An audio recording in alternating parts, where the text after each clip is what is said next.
Vowing that the sound of this bell pervades the universal Dharma realm,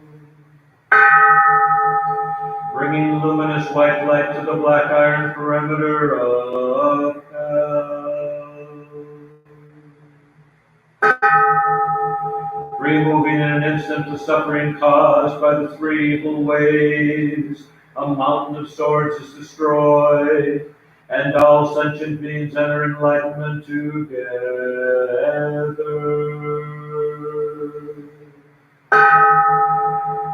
Homage to the Master Teacher, Vairocana Buddha, compassionate Lord of the Lotus-born universe, expounding the treasured verses of the sacred golden text contained within precious cases, written on jade scrolls. Each dust mote interpenetrates, and the universe becomes one. Every realm is united with all other worlds. The truth is contained in the 1,095,048 words of the utmost vehicle's consummate teaching.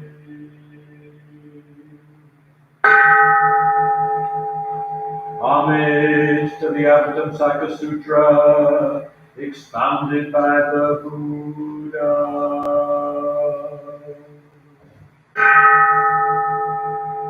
To understand the Buddhas of endless time, just penetrate this phrase.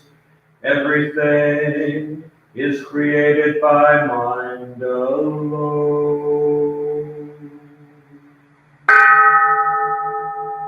The mantra of shattering hell.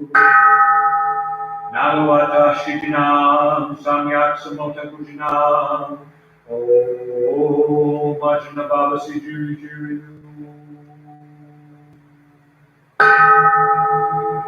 Namawata Shitinam Samyak Samota Kujinam. Oh, Majna Baba Sijiri Jiri.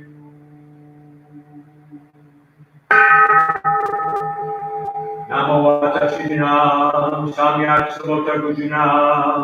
Oh, Majna Baba Sijiri Jiri.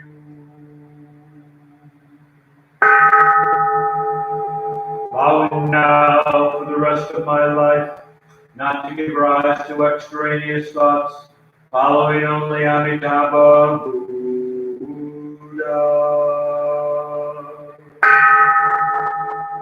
Thought after thought will constantly merge with the rays of his jade-like brilliance, each instant never leaving the qualities of his golden form. Holding the mala and bearing witness to the universal Dharma realm, empty space is but a thread leading nothing unconnected.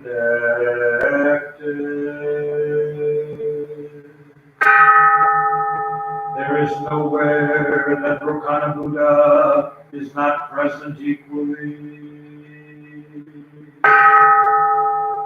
Through contemplation, seek Amitabha of the Western Shore. Homage to the great teaching master, Lord of the Western Shore, the Buddha, the Tathagata of infinite light. Homage to Amitabha Buddha. The land of ultimate bliss has 10 kinds of adornment. Homage to Amitabha Buddha. It is adorned with Dharmakar's vow, his cultivation cause. Homage to Amitabha Buddha. Adorned with the power of Amitabha's 48 vows. Homage to Amitabha Buddha. Adorned with Amitabha's name and the brilliance of his life force. Homage to Amitabha Buddha. Adorned with bejeweled images observed by the three Mahasattvas. Homage to Amitabha Buddha. Adorned with the peaceful bliss of Amitabha's Western world. Homage to Amitabha Buddha. Adorned with bejeweled rivers running with pure and meritorious water. Homage to Amitabha Buddha. Adorned with bejeweled basilicas, with halls of wish-fulfilling jewels. Homage to Amitabha Buddha.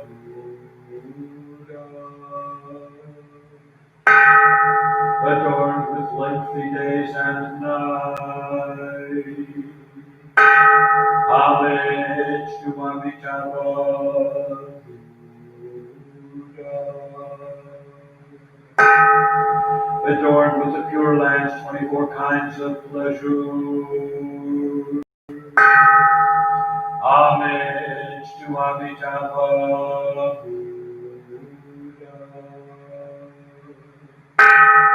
Adorned with the 30 kinds of beneficial merit. Homage to Amitabha Buddha. Amitabha Buddha, who is unparalleled in heaven or on earth. Homage to Amitabha Buddha. He is also unmatched throughout the worlds of the 10 directions. Homage to Amitabha Buddha. He has seen the annihilation of self in everything in the world. Homage to Amitabha Buddha.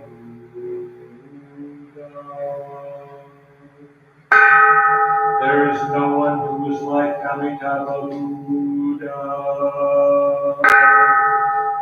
Homage to Amitabha Buddha.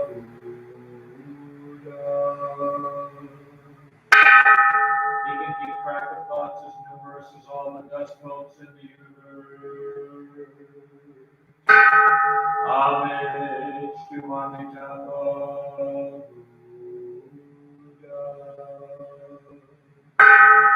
He can quaff all the waters in the universe. Homage to Amitabha Buddha. He can control the wind that fills space. Homage to Amitabha Buddha.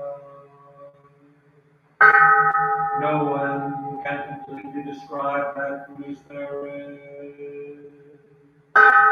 Homage to Amitabha Buddha. Amitabha Buddha is omnipresent. Homage to Amitabha Buddha.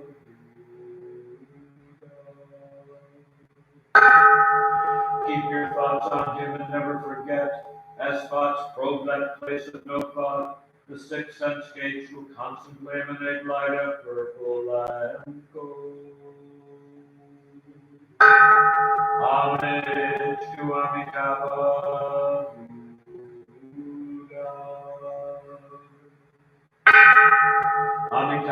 face like the full moon is at the front of the hall of ultimate bliss. Homage to Amitabha Buddha. His jade excrescence and his gold form radiate through space. Homage to Amitabha Buddha. If a person call his name for only a moment, they will instantly consummate immeasurable merit. Homage to Amitabha Buddha. Along with all sentient beings, I vow together to enter the sea of Amitabha's great vows and to ferry across sentient beings so that I and others may simultaneously complete the path to Buddhahood. The sublime mantra of the original mind of Amitabha Buddha.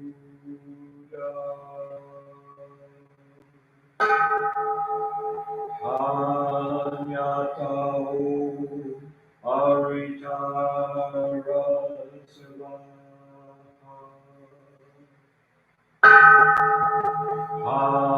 Anyatao Aritara Savaha. Anyatao Aritara Savaha. Anyatao Maritara Savaha. Anyatao Maritara Savaha.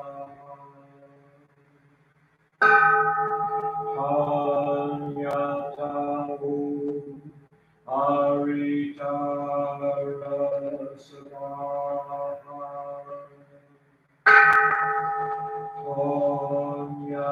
Anyatao Aritara Savaha.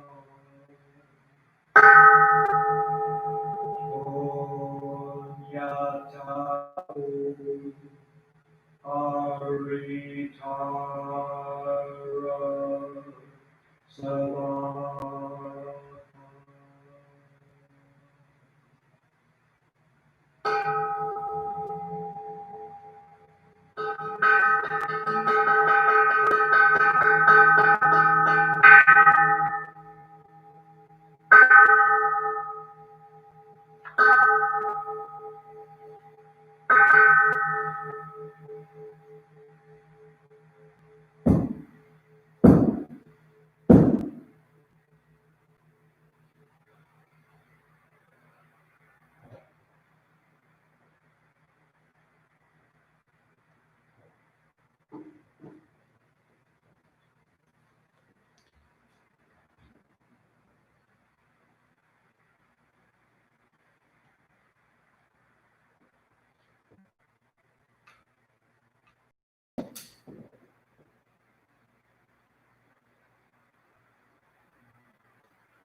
I go for refuge to Buddha, my deeply awakened mind, the living source of understanding and compassion, which must be cultivated to be known fully.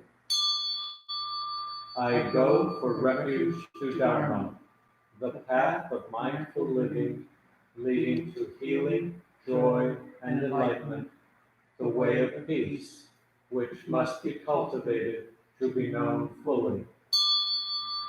I go for refuge to the Sangha, the loving and supportive community of practice, realizing harmony, awareness, and liberation, which must be cultivated to be known fully.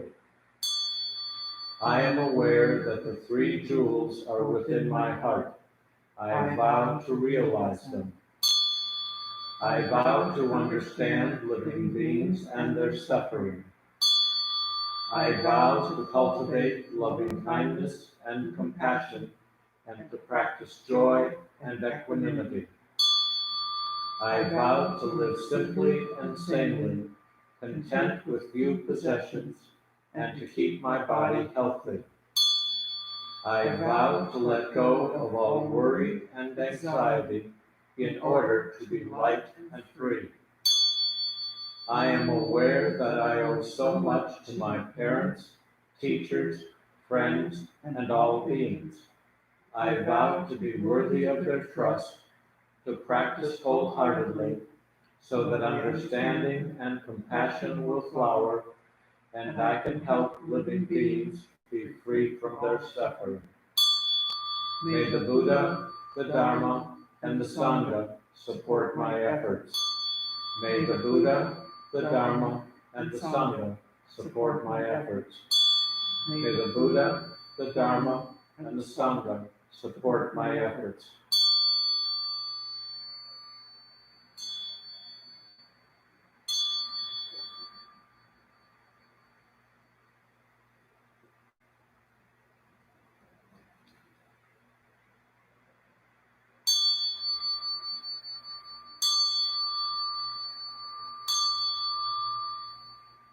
The Maha Prajna Paramita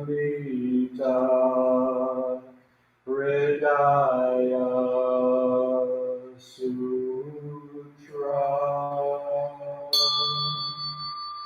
The Bodhisattva of great compassion, from the deep practice of prajna paramita, perceived the emptiness of all five skandhas and delivered all beings from their suffering. O Shariputra, form is no other than emptiness, emptiness no other than form. Form is emptiness, emptiness form. The same is true of feeling, thought, impulse, and consciousness. O Shariputra, all dharmas are empty. They are not born nor annihilated. They are not defiled nor immaculate. They do not increase nor decrease. So in emptiness, no form, no feeling, no thought, no impulse, no consciousness, no eye, ear, nose, tongue, body, mind, no form, sound, smell, taste, touch, or objects of mind, no realm of sight, no realm of consciousness, no ignorance, nor extinction of ignorance, no old age and death, nor extinction of them, no suffering, no cause of suffering, no cease from suffering, no path to lead out of suffering, no knowledge, no attainment, no realization, for there is nothing to attain. The Bodhisattva holds on to nothing but prajna paramita. Therefore the mind is clear of any delusive hindrance. Without hindrance there is no fear. Away from all perverted views, one reaches final nirvana. All Buddhas of past, present, and future, through faith in prajna paramita, attain to the highest perfect enlightenment. Know then the prajna paramita is the great Dharani, the radiant fearless mantram, the utmost supreme mantram, which is capable of allaying all pain. This is true beyond all doubt. Proclaim now the highest wisdom, the prajna paramita. Gate, gate, para gate, parasamgate, bodhisvaha. Gate, gate, para gate, parasamgate, bodhisvaha. Gate, gate, Paragate, Parasamgate, Bodhisvaha. The Maha Prajna Paramita Hridaya Sutra.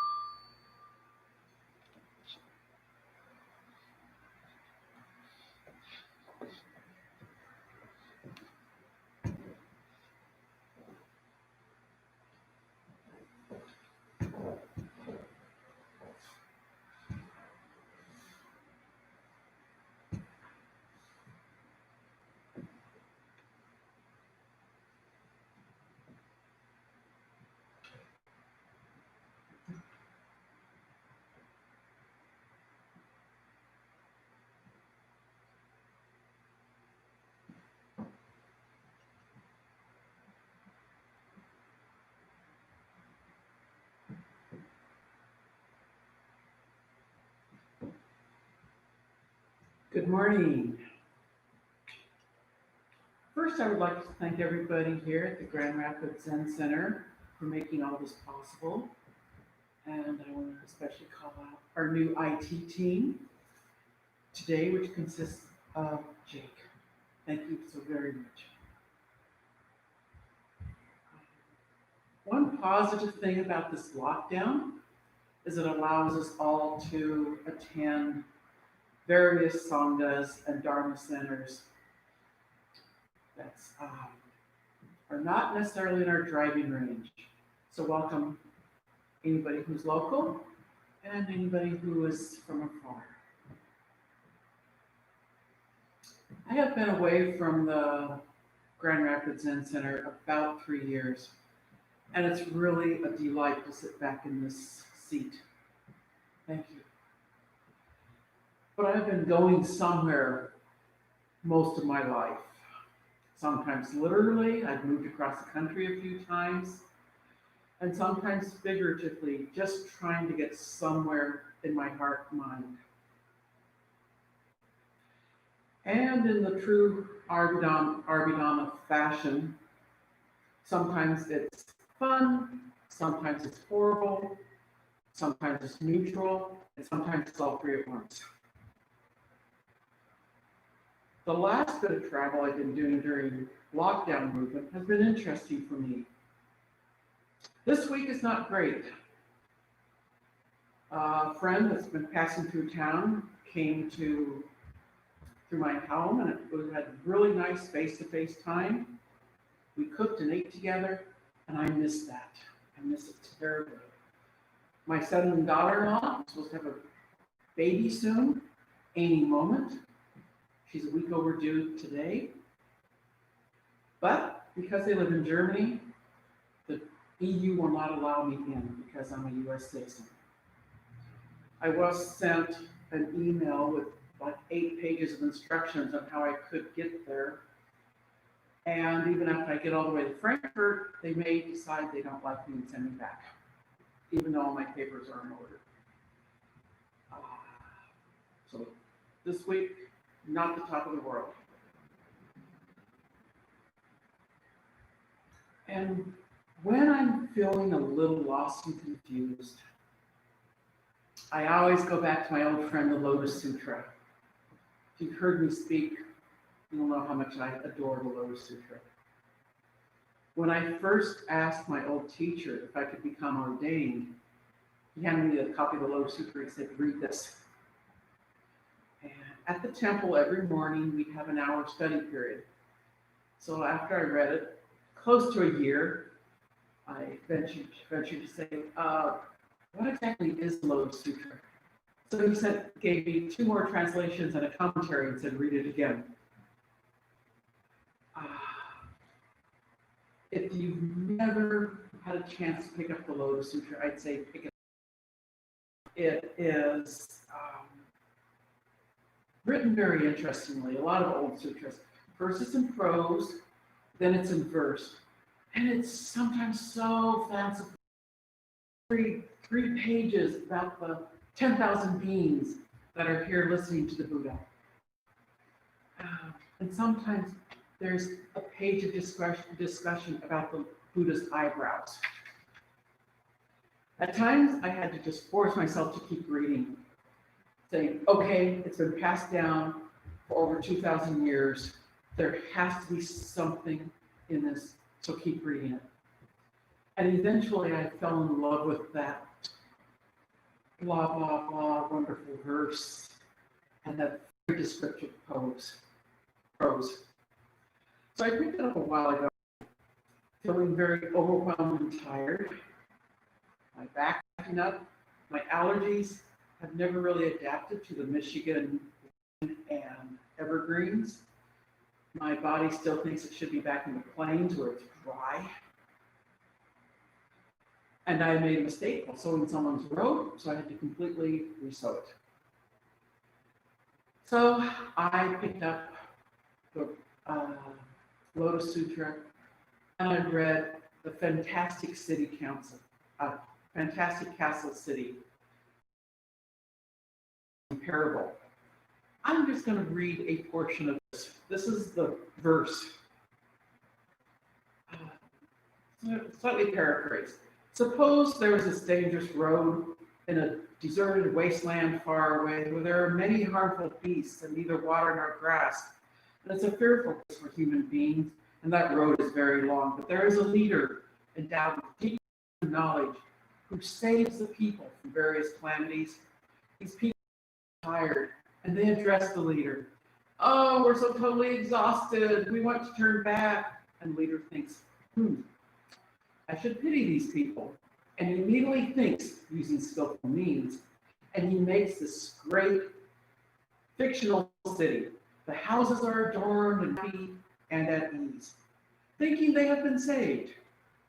The Lord knows when they're arrested, he calls together and says, well, we're all not where we're supposed to be.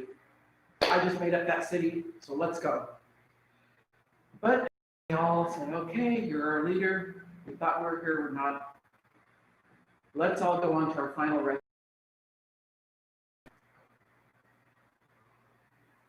End of my reading, kind of. There's quite a few commentaries on this parable. Usually it's about striving towards nirvana, about delusion, skillful means, because the leader, which is Buddha, lied to us all. That wasn't our final resting place. The local interfaith group has been non-existent. My trips to the monastery this summer have both been canceled. In fact, the one in California is closed permanently to outsiders until there's a viable vaccination. I'm not volunteering at the beautiful gardens I used to go to, and either tend my moss garden or teach little kids about the carnivorous garden. And I'm not being out there with my Dharma friends. And then surprisingly, I'm missing going to restaurants, museums, and Michigan closest campgrounds. And I'm beginning to feel a little trapped. And then to top it all off, I closed my little Zendo Just Sit. There's no way we can social distance in my small space. So I read this parable. We're on a path, it's hard. We're trying to get someplace we perceive as better. We get so tired on that path. And sometimes I feel like Dorothy in the Wizard of Oz. I am positive at some place there's an evil witch sprinkling me with poppy seeds or in a poppy field. And as I see the Emerald City, I just say, oh, I just got to sit down and take a little nap. I'm wishing for my Glenda to come and sprinkle me with snow. And sprinkle me with snow so I can get up and go on to that Emerald City. There is no evil witch of the West. There is no Glenda to come and save me. It's all me. All these things I'm trying to do, both micro and macro, practice for myself, and do what I can to make benefit of all society. I just can't get them done right now.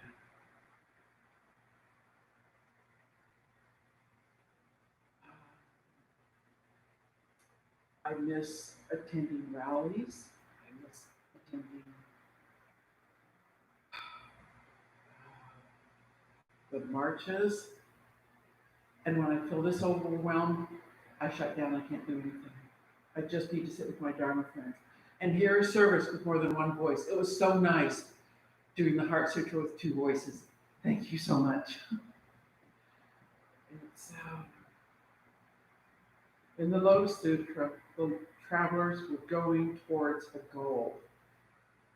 We all are on this goal. Let's make change. Let's make the world a better place. But then also, so much of our practice, we're told, we're trained not to work towards a goal. And not to judge ourselves, good or bad. Virtues of the Faith Mind, or Shin Min, it says, the wives strive towards no goal. And one of the Fukan Zazengi translations, it's the universally recommended instructions for Zazen, which is how to sit and meditate, says we're supposed to work towards a goal of goallessness. And I love that line. Just be. What would the goal of goallessness be? How can we balance these two thoughts out? The poppy field and the snowflakes.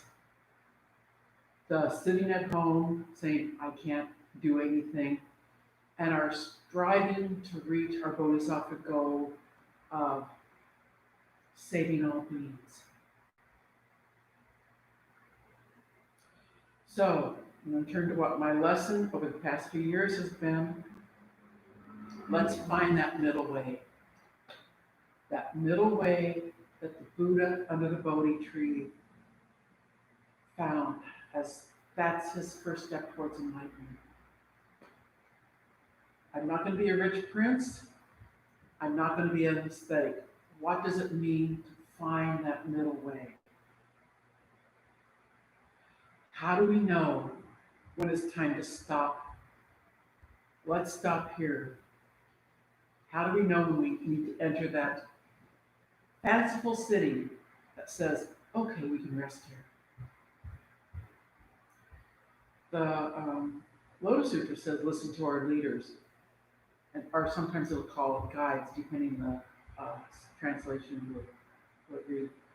Who are our leaders? Could be our teachers, our Dharma friends, and sometimes if we have a significant other, listen to them. And if we're really listening, we can listen to our gut. When it says stop, now, breathe. And this city, this place of rest and restoration, when it's created, it's not real. It's a total fabrication. But we still need to find it. The place is obviously real enough to restore ourselves and allow us to rest. Once, many years ago, I decided to quit Zen. That's it. No more. No more Buddhism, no more Zen, no more temple, no more teacher. That's it. Never going to go back to the temple. That was it. And it started with surgery on my leg. I had surgery so I couldn't sit. 6 weeks, I had to keep my leg basically elevated and up. And that was my city. And then a friend of mine had a baby, and a baby naming ceremony. She said, come to my ceremony. Okay. Put on my rakusu, went to the ceremony, bowed, chanted, bowed. Next Sunday I was back, just as always. No questions asked, like no discussion, just back to practicing. I needed a rest. That leg surgery was my fantastic city at the time. Now the surgery was real. I'm sure if I would have wanted to, I could have worked something out with the temple with my teacher. Just like, yeah, they would allow me to sit laying down at the temple. There's plenty of room. I could have somehow made it work, but I needed a rest. We all need to stop sometimes. Good student, bad student, work hard, rest, living to benefit all beings, sitting with a glass of wine watching cooking shows, it's all the same. Good, bad, we have no judgment. And that's important sometimes. How can I look at rest as just part of my path?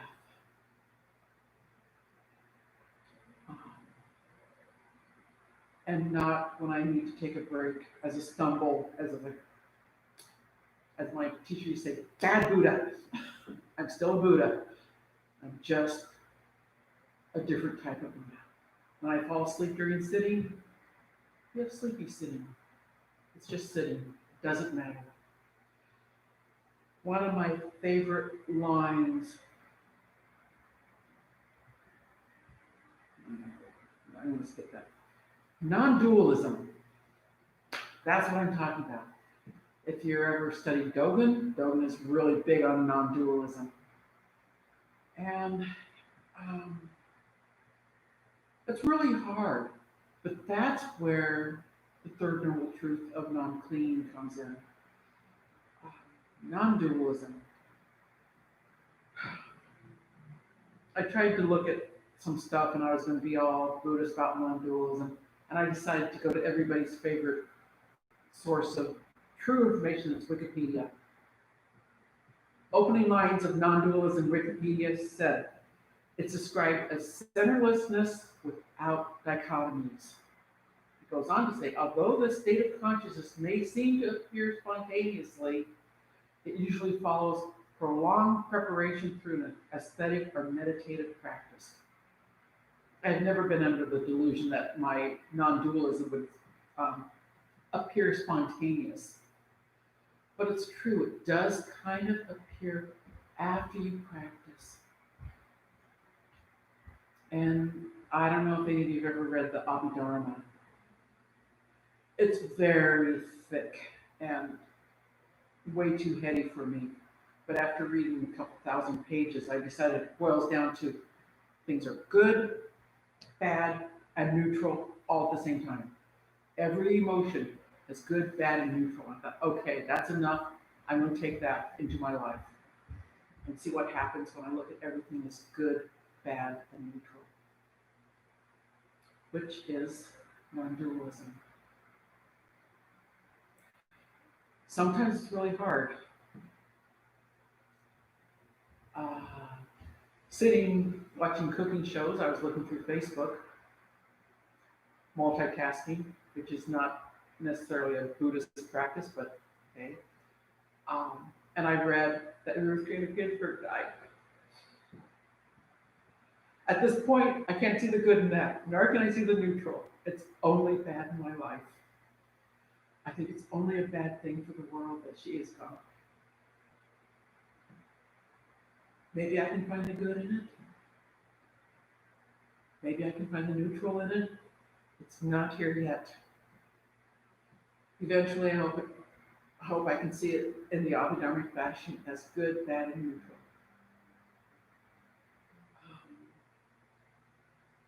To the Wikipedia definition, I would also add non-dualism is not to.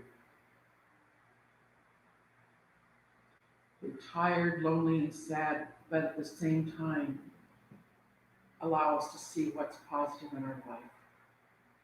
I'm exhausted. I can't do anything else.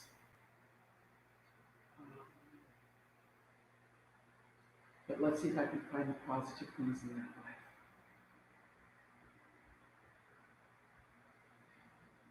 Music. When you hear music, you hear two notes, and they become harmony. When we were both chanting today, we could hear two voices. It didn't blend into one voice. It was at one sound, but you could still hear the two voices. And if you were chanting along at home, you heard 3 or 4 voices, depending how many were chanting. In painting, you take blue and yellow, mix it together, and as long as it's not in digital form, if it's in real paint form, it becomes green. You can look at it really close, it's still green. Our practice is a musical practice. 2 voices, 2 emotions, 3 emotions, good, bad, neutral. They create a harmony, not green. So as we practice our non-dualism, rest, movement towards goal, and standing there not knowing what to do, it's all the same. It's this nice harmony. Back hurts, ice, good, bad. Oh, my back doesn't hurt. It's all the same. It's a harmony. And at the same time, I have too much to do. I also have a freezer full of tomatoes and greens. And come next December, it is going to be so nice to pull out a little bit of sunshine. Yes.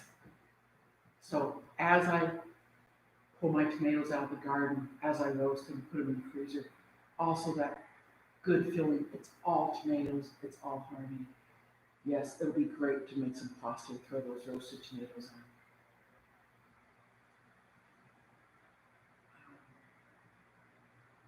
The steps are distinct steps. Plant the tomatoes, water tomatoes, pick tomatoes, roast tomatoes, freeze tomatoes, eat tomatoes. The steps are totally different. But as we practice, we can step through the steps as one. All this of resting, not resting, are hard questions. How do I know if I'm doing it right? How do I know if I'm being a slacker? As one teacher said, Buddhism is a religion for, I'll say, a practice for adults. There's no easy questions. And nobody can come and say, Suji, yes, you are doing it right. Suji, nope, time for you to get up. Turn off Netflix and go do something instructive. But we just listen to ourselves and release. The Forbidden City, the Fantastic City, was never a place to stay. It was always a fabrication. We all have to get up, get back on our path again. We make plans, we have goals, then we have to rest again. So we breathe and get up and go pick the last tomatoes and put them in the freezer. Peace.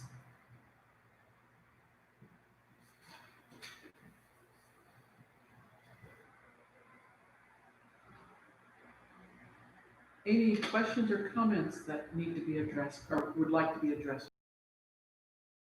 Questions? If not, we will close with our closing gajas.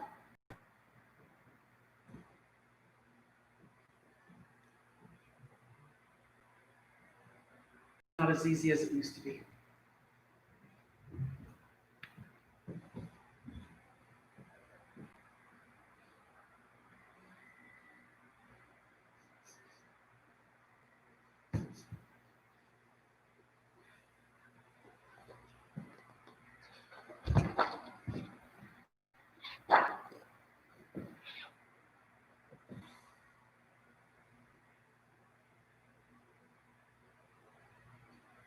For all the unskilled actions ever committed by me since of old, on account of my beginningless greed, anger, and ignorance, born of my body, mouth, and thoughts, now I atone for them all. Vast is a robe of compassion, a formless field of benefaction. I wear the Buddha's teaching for all benefit of all sentient beings. All beings, one body, I vow to liberate. Endless flying passion, I vow to uproot. Dharma gates without number, I vow to penetrate. The great way of Buddha, I vow to attain. Short period of meditation, huh? You can. We usually do that before. Oh, well, I missed the meditation, so all of you are welcome to sit for a short period of meditation as long as you wish. Have a wonderful day.